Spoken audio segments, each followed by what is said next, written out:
सुनील जी, अब मैं आपका रुख कर रही हूँ। 2010 में आपने एक कॉमेडी फिल्म लिखी भी थी और डायरेक्ट भी की थी, भावनाओं को समझो।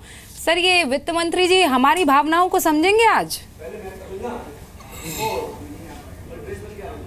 आज तो दो जुमले मुझे मेरे ही दोस्त लोग जो है, मेरे ही जानने वाले जो है, मुझे बार बार फेसबुक पे भेज रहे हैं कि आज दो जुमले होंगे भावनाओं को। एक तो होगा भावनाओं को समझो, मोदी जी भावनाओं को समझो, अरुण जेटली जी वित्त मंत्री जी भावनाओं को समझो, और दूसरा जुमला होगा भक्तजनों कैसे हो। तो ये दो जुमले जो है आज होने वाले हैं, क्योंकि 8 नवंबर को यानी तारीख थी 8, हिल गया था मार्केट, आज आएगा बजट। देखते हैं। अभी तो तबीयत खराब है येट, और लेकिन हमें इंतजार है कि मिलेगी अच्छी हमें वित्त मंत्री की तरफ से और पीएम साहब की तरफ से बजट की भेंट। और मैं समझता हूँ कि हम कलाकारों को, मैं खासकर कॉमेडियन कलाकारों के नाते ये दुआ करूंगा कि अच्छा बजट आए, ताकि सब लोग हंसे मुस्कुराए। क्योंकि नोटबंदी पे मैं इतना बोल चुका हूं कि अब मैंने खुद डिसाइड कर लिया कि नोटबंदी, अब रखो अपनी होटबंदी।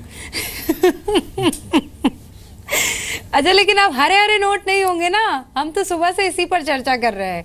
अब बचत हरे नोटों की नहीं होगी, अब बजट गुलाबी नोटों की होगी। Pink revolution. हाँ, पिंक रेवोल्यूशन। इसलिए तो सब तरफ गुलाबी गुलाबी ठंड पड़ रही है।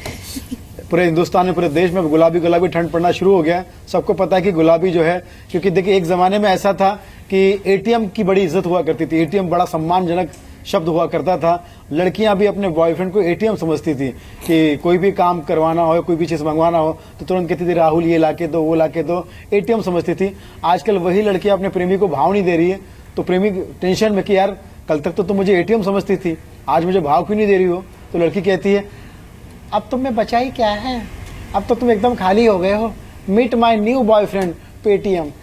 तो इतनी तरक्की हो गई है, इतना ज्यादा हो गया है।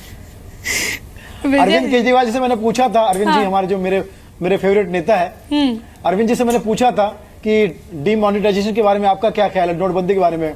तो अरविंद जी कहते हैं मुझे नोटबंदी से कोई प्रॉब्लम नहीं जी, नोटबंदी से मुझे कोई प्रॉब्लम नहीं जी, मेरी समस्या है असुविधा, नोटबंदी से मुझे कोई प्रॉब्लम नहीं जी, सबसे बड़ी मेरा प्रॉब्लम है असुविधा।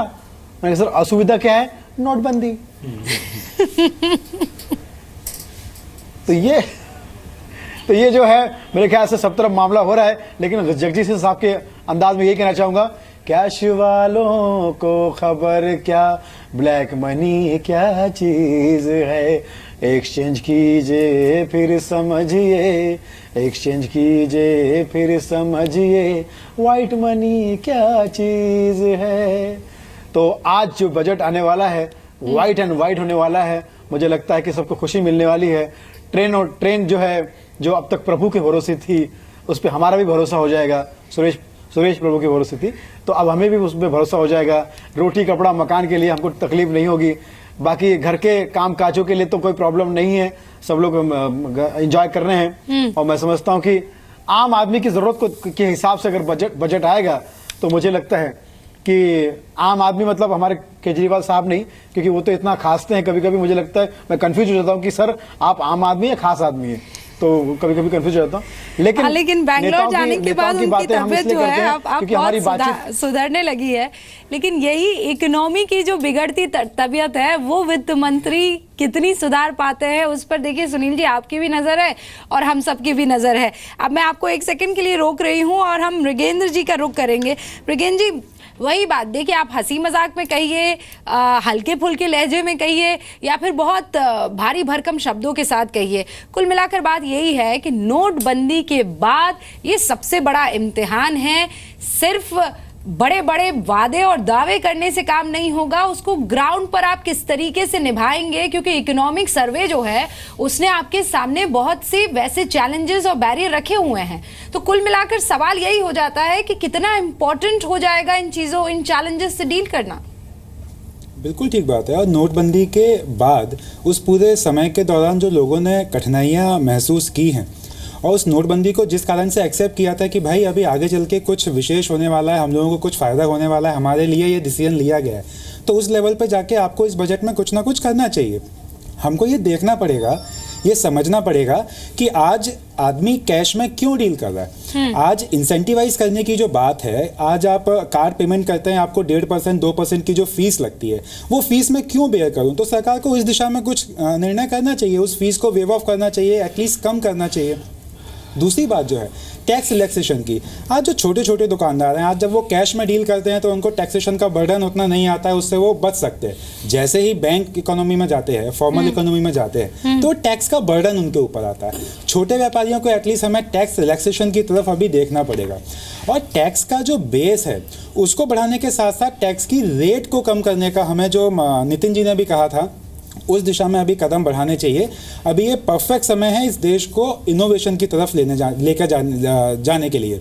टैक्स इनोवेशन, हमने जीएसटी जो लेकर आ रहे हैं इनडायरेक्ट टैक्सेस में, उसके टैक्स सिंप्लीफिकेशन की तरफ ये बड़ा कदम है। वैसा ही कुछ हमें इनोवेटिव तरीका डायरेक्ट टैक्सेस में भी ढूंढना चाहिए। इनकम टैक्स की अगर आप पूरी हिस्ट्री अगर आप देखते हैं, सैकड़ों सालों से चला आ रहा है। जब राजाओं के समय पे हम लोग अपनी इनकम में से एक उपज का एक हिस्सा देते थे, धीरे धीरे पता चला कि वो इनकम टैक्स अभी काम नहीं कर रहा है, तो हम इनडायरेक्ट टैक्सेस की तरफ आए। और सभी देशों में आप देखें इनडायरेक्ट टैक्सेस का कलेक्शन ज़्यादा है, डायरेक्ट टैक्सेस का कम है। तो जब वो डायरेक्ट टैक्स काम नहीं कर रहा है प्रॉपर, तो उसको लेकर के और क्या किया जा सकता है, वहाँ किस तरीके से रिलैक्सेशन दिया जा सकता है, वो हमें सोचना चाहिए। क्यों हम आज हर आदमी को, अब तक मैंने जितने भी खास मेहमानों से, आप सब में से जितने भी लोगों से बात की, चाहे वो टैक्स एक्सपर्ट के तौर पर हिमांशु जी हो, चाहे वो अरुणेंद्र जी हो रेलवे की तरफ से, चाहे आलोक साहब हो, चाहे विजय जी हो, चाहे बाकी सारे जो हमारे साथ गेस्ट बने हुए हैं, नितिन साहब हो, आप सब ने कहा है कि कुछ ना कुछ बदलाव और इनोवेशन की आज की तारीख में बहुत ज्यादा जरूरत है। ये जो परंपरागत चीजें चली आ रही हैं, इनको आज की तारीख में चेंज करना जरूरी है, समझ में आ रहा है। वीके सूरी साहब बैंकिंग एक्सपर्ट है हमारे साथ, वो भी जुड़ गए हैं। सर, मैं आपके पास आऊं उससे पहले रायपुर दर्शकों को ले जाना जरूरी है, क्योंकि उम्मीदें जो हैं वो अलग अलग शहरों से हम बताना अब शुरू कर रहे हैं। रायपुर के लोग क्या उम्मीद लगाए बैठे हैं, देखिए।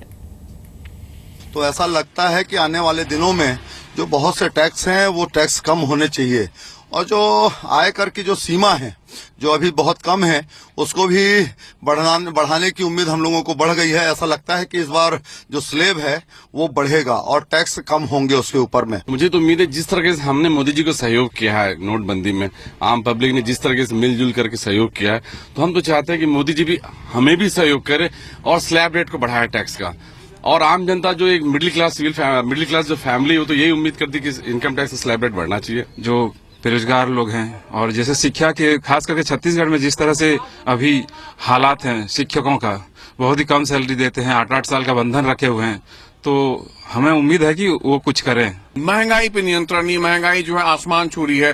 वित्त मंत्री जी महंगाई के लिए कुछ करें। पेट्रोलियम उत्पाद जो है अंतर्राष्ट्रीय कीमतों के हिसाब से अभी भी जो है स्थिर नहीं है। पेट्रोलियम जो प्रोडक्ट है उनका मूल्य कम होना चाहिए।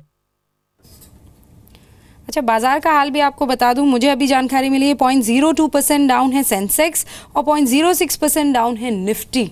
अभी हमें ये जानकारी रेड में चल रहा है मार्किंग जो है। चलिए इस पर मैं आगे डिटेल लूँ, लेकिन वीके सूरी साहब, कल जो इकोनॉमिक सर्वे आया था उसमें सबसे बड़ा जो टास्क बताया गया वो यही है कि रोड मैप क्या होने वाला है।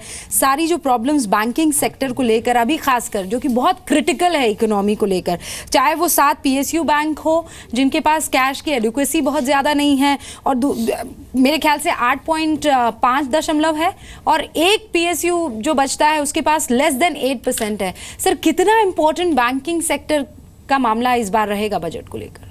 देखिए, बैंकिंग सेक्टर तो हमारी इकॉनमी की रीढ़ की हड्डी है, और इसको प्रायोरिटाइज तो किया है गवर्नमेंट ने, और आगे अभी बजट में भी इसको प्रायोरिटी दी जाएगी, क्योंकि इसको जो एनपीएस का प्रॉब्लम है इसमें उसको सॉल्व करना बहुत आवश्यक है।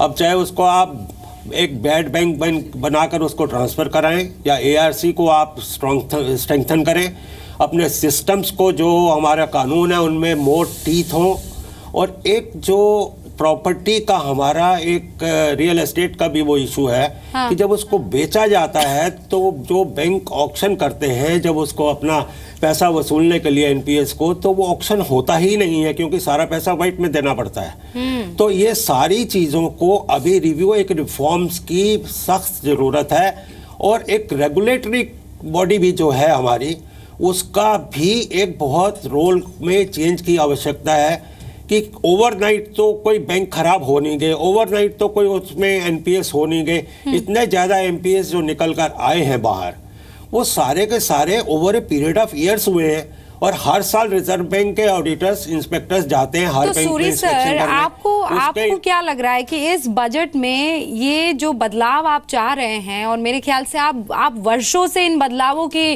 पैरवी कर रहे होंगे या इनको पुट फॉर्थ रखते होंगे, आपको क्या लगता है कि इस दबी हुई ईंट को हिलाने की कोशिश वित्त मंत्री की तरफ से होने वाली है, और वो भी खासकर तब जब डिमोनेटाइजेशन हुआ है? देखो, ऐसा है कि एक इस सेक्टर की उम्मीद की बात है, और हम लोग क्या करते हैं यहाँ बैठे हुए, और हमारे और भाई जो प्रिंट मीडिया में लिखते हैं कि हम लोगों की आशाओं को इतना ज्यादा बढ़ा देते हैं, इतना ज्यादा इन्फ्लेट कर देते हैं कि वो उनका एक सपना बन जाता है कि हमारे लिए इस बजट में ये हो जाएगा। और जबकि बजट में जो पॉसिबिलिटीज होती हैं, एक सीमाएं होती हैं उनकी अपनी वित्त मंत्री की, उसके दायरे में ही वो काम कर सकते हैं। फिजिकल डेफिसिट को भी देखना है, हेल्थ को भी देखना है, एजुकेशन को भी देखना है, लोगों की सुविधाओं को भी देखना है, डिमोनेटाइजेशन के असर को भी देखना है। तो वो सारी पूरी नहीं हो पाती, और फिर लोग कहते हैं कि जो हमारा एक सपना था वो सपना ही रह गया। तो एक रियलिस्टिक हमारे को इन्फ्लेट नहीं करना चाहिए, एक रियलिस्टिक पिक्चर लोगों को ये बतानी चाहिए। कुछ लोग कह रहे हैं इनकम टैक्स की लिमिट जो है, जो वो 2.5 लाख से 5 लाख हो जाएगी इस बार। अरे 5 लाख कैसे कर पाएंगे वित्त मंत्री जी? नहीं हो पाएगा। सिमिलरली बैंक्स के साथ भी कोई एकदम से विद ए मैजिक वेंट सारा रिफॉर्म नहीं हो जाएगा। इसमें धीरे धीरे रिफॉर्म इनको करना पड़ेगा, और रिफॉर्म्स की तरफ ये चल रहे हैं। कुछ कदम उठा लिए गए हैं, और कुछ कदम जो हैं, कुछ स्टेप्स जो हैं अभी इस बजट में भी अनाउंस होंगे। उसको स्ट्रेंथन किया है इन्होंने। पिछली बार बजट में अनाउंसमेंट के बाद भी कुछ डेट रिकवरी के लॉज में अमेंडमेंट हुई है। ठीक है, और उसके आने वाले टाइम में ये जो बहुत इम्पोर्टेंट बात आपने कही है कि हमें थोड़ा रियलिस्टिक इसमें हो जाना चाहिए। तो ऐसे में फिर सवाल ये होता है कि फिर ये सरकारें ही हैं, ये अलग अलग सरकारों के वित्त मंत्री ही हैं, और ये पूरा डिपार्टमेंट ही हैं जो लॉलीपॉप भी थमाता है, जो पॉपुलर बजट भी सामने रखता है। ऐसे में वो फ्रीबीज से लेकर एसओपी तक वो सारी चीज़ें हमें भी बहुत प्रैक्टिकली फिर इस पर डिस्कस करना पड़ता है।